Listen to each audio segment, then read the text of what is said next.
نہ سو جاتا اور میرے رسول مصلی بچھا کے کھڑے ہو جاتے. او یار کھیتی باڑی کر کے نہیں, محنت مزدوری کر کے نہیں. جناب عائشہ کہتی ہیں میں یہ بھی دیکھتی کہ حضور ایک آیت شروع کرتے تو ساری رات اسی کو پڑھتے, اور میری نظر جاتی تو قدم مبارک پہ ورم آ جاتا. یار نماز پڑھ پڑھ کے, اتنی مشقت کر کے, اتنی جد و جہد کر کے ورم آ گیا. یا رسول اللہ اتنی محنت کیوں کرتے ہو؟ فرمایا افلا اکون عبدا شکورا, کیا میں اپنے رب کا شکر گزار بندہ نہ بنوں؟ صحابہ کا ذوق عبادتوں کا, ریاضتوں کا, تلاوتوں کا, طبیعت ہے ان کی. وہ ایک دوسرے کو, حضرت مولا علی شیر خدا کرم اللہ تعالی وجہ الکریم کے زمانے میں روم کے بادشاہ نے کہا یار یہ مسلمانوں کا پتہ تو کرو, یہ آخر کیوں اتنے زیادہ مجاہد ہیں. اس زمانے میں جاسوس بھیجنے کا مزاج تھا. اب تو جاسوس پکڑا جاتا ہے, اب تو جاسوس, اور جاسوسی کا شوق ویسے آج بھی ہے. عرض کروں تھوڑی سی بات اس عنوان سے. پتہ کیا ہمارا مسئلہ ہے؟ ہم جہاں جاتے ہیں نا وہاں تھوڑی خوشبو سونگنے کی کوشش کرتے ہیں. وہ کیا ہے تو یہ کیا ہے تو ادھر کیا ہے تو تھوڑا سا ادھر کیا ہے. میرے رسول پاک پڑھیے درود شریف, سارے پڑھیے ذرا زور سے, صلی اللہ تعالی. نبی پاک علیہ السلام نے فرمایا جاسوسی نہ کرنا ورنہ تم بندوں کو خراب کر دو. اور فرمایا اس طرح نہ ہو کہ تم کسی کے آپ کھول نہ نکلو تو تمہارے پہلے کھول جائیں. یہ جو ذوق ہے نا یہ ختم کریں, چھوڑیں. مطلب آپ کس چکر میں پڑے ہوئے ہیں؟ اتنی زیادہ توجہ کرنے کی کیا ضرورت ہے؟ نے کام سے کام رکھیں, اس میں بندہ تھوڑا سا نا آسان رہتا ہے. یہ جو بہت زیادہ ٹٹولنے والے لوگ ہوتے ہیں نا وہ بےچارے پھر عمر ٹٹولتے ہی گزار دیتے ہیں, اس لیے کہ مزاج ہی بہت پکا ہے. بوری کا منہ کھول کے اندر تک ہاتھ ڈالنا, تو پھر کئی دفعہ سامنے سے بچھو بھی لڑ جاتا ہے, خرابی ہوتی. تو جاسوسی کی جاتی تھی. اس نے بھی جاسوس بھیجے کیونکہ قبیلوں کے لوگ تھے, کچھ مسلم کچھ کافر, پہچانے نہیں جاتے تھے لوگ. تو کچھ لوگ اس نے بھیجے, انہوں نے آ کے نا تحقیق کی,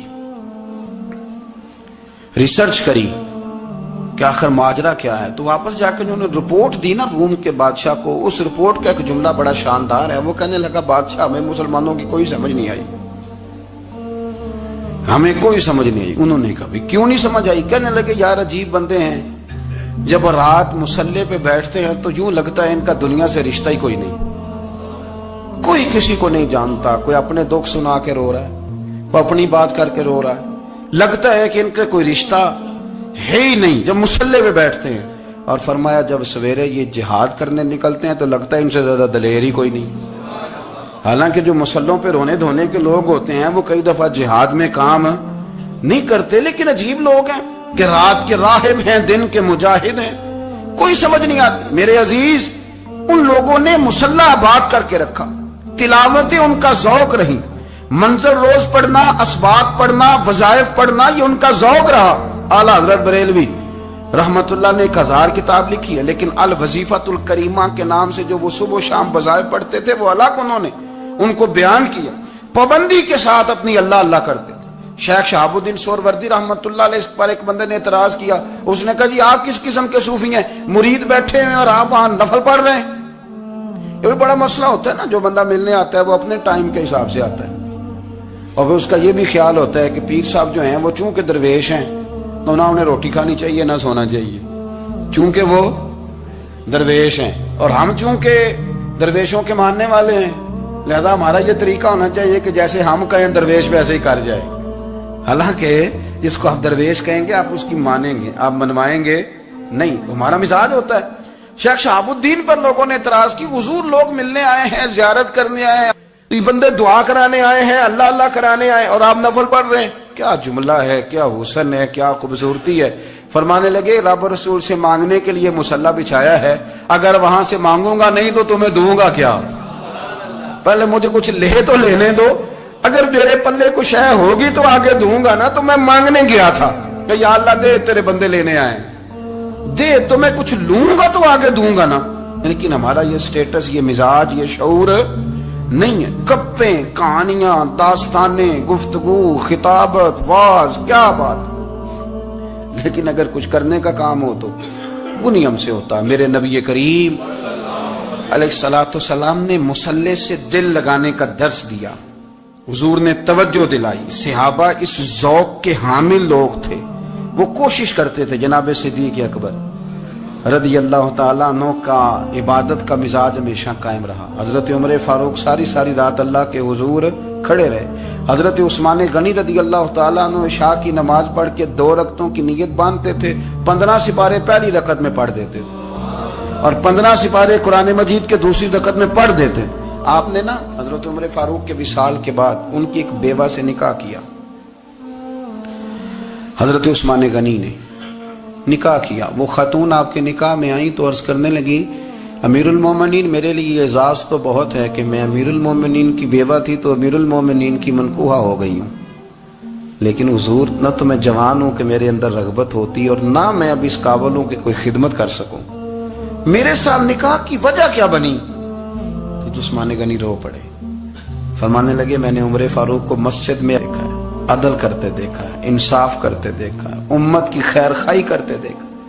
تمہارے ساتھ نکاح اس لیے کیا ہے کہ تم مجھے یہ بتاؤ کہ عمر فاروق گھر کے اندر اپنے رب کو کیسے راضی کرتے، گھر کے اندر کیسے راضی کرتے تھے، وہ طریقے بتلاؤ، تم بتاتی جانا اور میں بھی اسی طرح گھر میں عبادت کروں. میرے رسول کریم علیہ الصلوۃ والسلام نے ارشاد فرمایا، حضور فرمانے لگے جس گھر میں اللہ کا ذکر ہوتا ہے وہ گھر زندوں کا ہے، اور جس گھر میں رب کریم کا ذکر نہیں ہوتا وہ گھر زندوں کا نہیں ہے. گھر نا ہم نا کتابوں میں پڑھتے ہیں کہ ایک بزرگ کہتے ہیں، حضرت فضیل بن ایاز کہتے ہیں کہ میں ایک گلی سے گزر رہا تھا تو گھر کے اندر کسی قاری صاحب نے قرآن کی آیت پڑھ دی وَلِمَنْ خَافَ مَقَامَ رَبِّهِ جَنَّتَانِ. میں میرے کانوں سے ٹکرائی تو اللہ نے میری کایا ہی پلٹ دی، میں توبہ کر گیا. اب گھر کے اندر سے آواز آئے تو صحیح نہ تلاوت کی، پر اندر سے آواز آتی نہیں، یا ڈیک بجنے کی آواز آتی ہے، یا ٹی وی چلنے کی آواز آتی ہے، یا دھوم مچانے کی آواز آتی ہے. عبادت کا وہ جو خاص شوق تھا، وہ جو حسن تھا، وہ جو توانائی تھی، وہ جو بات تھی. ایک جگہ پہ ہم بیٹھے تھے تو وہاں ایک صاحب آئے اور انہوں نے آتے ہی کہا کہ مہربانی کریں ذرا مجھے مصلی دے دیں، میرے نہ کچھ نفل رہ گئے. تو میں نے وضو کر لیا تو کوئی مصلی مل جائے. مصلی انہیں دے دیا گیا، وہ مصلی لے کے چلے گئے تو پیچھے ایک صاحب نے تبصرہ کیا، کہنے کتنا ریاکار بندہ ہے، لوگوں کو دکھا رہا ہے کہ میں نفل پڑھتا ہوں، ہے کو بات کرنے والی. میں نے اسے کہا تو مہربانی کرنا اس طرح کی ریاکاری تو بھی کر، پکڑ مصلی اور جا تو بھی تھوڑی ریاکاری کر کے آ، اٹھ ذرا شکر کر کوئی یہ ریاکار بھی ملا ہے، کوئی نفل پڑھ کے ریاکاری کر رہا ہے. اللہ کا میں کہتا ہوں کو پڑھے تو صحیح نہیں، یہ کوئی دور ہے نفل پڑھنے کا؟ اس میں تو لوگوں کا مزاج ہی نہیں، طبیعت ہی نہیں. میں نے کہا چل مہربانی کر یہ لے مصلی اور تو بھی جا تھوڑی سی یا کاریا ریاکاری کرو تو صحیح نا. مزاج ہی نہیں، ذوق. جمعے کی نماز پڑھ کے یوں دنیا بھاگتی ہے، او ہو پتہ نہیں کون سی پیچھے آگ تھی جو بجھائی جائے گی. اور آج تک لوگ مسئلہ پوچھ رہے ہیں کہ جمعے کی بعد والی سنتیں کتنی ہوتی ہیں. میں نے کہا کتنے سال ہو گئے جمعہ پڑھتے، کتنے سال ہو گئے، ابھی تک سنتوں کا نہیں پتا، ابھی تک نہیں علم کے پہلے کتنی رکھتے ہیں اور بعد میں کتنی رکھتے ہیں. فجر کی سنتیں کب پڑھنی چاہیے، سنو فجر کی سنتوں کے بارے میں. میرے رسول کریم سید عالم صلی اللہ تعالی علیہ وسلم سے ایک صحابی نے پوچھا تھا حضور میری فجر کی سنتیں رہ گئیں یا رہ جاتی ہیں تو حکم کیا ہے، کیا انداز ہے حضور کا. بخاری مسلم کے لفظ سنو. حضور سید عالم صلی اللہ علیہ وسلم فرمانے لگے، اس نے کیا پوچھا تھا، حضور جواب کیا دیتے ہیں؟ فرمایا فجر کی سنتیں کبھی نہ چھوڑنا، فجر کی پہلی 2 سنتیں کبھی نہ چھوڑنا. یا رسول اللہ صلی اللہ تعالی علیہ وسلم میری رہ گئی ہیں، رہ جاتی ہیں. فرمایا فجر کی 2 سنتیں نہ چھوڑنا. فرمایا فجر کی پہلی 2 سنتیں مجھے دنیا اور دنیا کے اندر جو کچھ ہے وہ سب سے زیادہ پیاری ہے. فجر کی 2 سنتیں دنیا اور دنیا میں جو کچھ ہے مجھے وہ سب سے زیادہ پیاری ہیں، اس لیے فجر کی سنتیں نہ چھوڑنا. اپنا ذوق، اپنی طبیعت، ہم نے نا ذوق غلط بنا لیا ہے. اگر 20 بندے کہہ بھی دیں گے تو نے بڑی شاندار تلاوت کیا تو کیا اس سے بنے گا؟ 100 بندہ کہہ بھی دے تیری کیا بات ہے، کیا بات ہے نعت خاں کی، کیا بات ہے علامہ صاحب کی، پیر صاحب کی، پیر مہر علی شاہ صاحب رحمت اللہ علیہ. آپ تشریف فرما تھے تو آپ کے ایک ہی بیٹے بابو جی جن کو کہا جاتا ہے، جس دن صاحبزادے پیدا ہوئے تو خادم نہ وہاں سے نکلا. ان لوگوں کے شوق اور طرح کے تھے نا تو ان کی توجہ بھی اپنے شوق کی طرف رہتی. تو خادم نکلا اندر سے، پیر صاحب مبارک ہو، پیر صاحب مبارک ہو، پیر صاحب مبارک ہو، پیر صاحب مبارک. وہ شور کر رہے ہیں تو پیر صاحب کو وجد ہو گیا، اللہ اکبر اللہ اکبر اللہ. وہ کیا ہوا؟